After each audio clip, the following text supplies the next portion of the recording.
La machine de Turing est la pièce écrite par Benoît Solès, qui raconte l'incroyable histoire d'Alan Turing, un mathématicien anglais qui a brisé le code secret de l'Enigma allemande pendant la Seconde Guerre mondiale. L'Enigma, c'était la machine à chiffrer qu'utilisaient les Allemands pour envoyer des messages secrets. Donc en gros, Alan Turing a sauvé des milliers de vies humaines grâce à cette machine permettant d'intercepter les communications secrètes des nazis. Il était le premier à parler d'intelligence artificielle, par exemple. Sauf que ça, c'était une info top secrète. Et le génie Alan Turing n'a jamais été reconnu comme un héros de guerre durant sa vie. Au contraire, il a même été condamné pour son homosexualité à cause de la loi de 1885, qui considérait l'homosexualité comme un crime sexuel.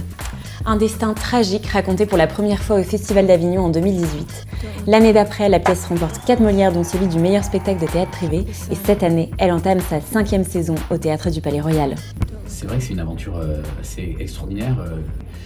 Tout de suite, la pièce a fait le buzz, en effet. Le théâtre s'est rempli très vite. La presse y est intéressée très vite. Depuis 2020, la machine de Turing a rejoint la collection des carrés classiques Nathan, et c'est la première fois qu'une pièce d'un auteur vivant est étudiée dans les collèges et lycées. Mais de voir qu'il y en a un avec ma bobine, je trouve ça ouf.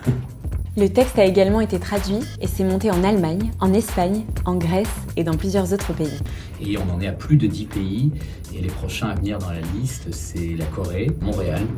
Avant l'été, je suis allé à Budapest, en Hongrie, dans le pays de Viktor Orban, qui n'est pas un grand ami des homosexuels, il faut bien le dire.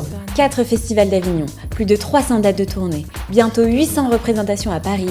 Pour Benoît Solès, l'envie de raconter l'histoire d'Alan Turing est toujours présente. Et je me dis que moi, c'est ma 800e, mais pour les gens qui sont là ce soir, ce sera leur première. C'est d'essayer, après 800 fois, de garder la même ferveur, la même fraîcheur et aussi la même rigueur pour essayer de jouer tous les soirs comme si c'était la première ou la dernière fois et que le spectacle soit le meilleur possible.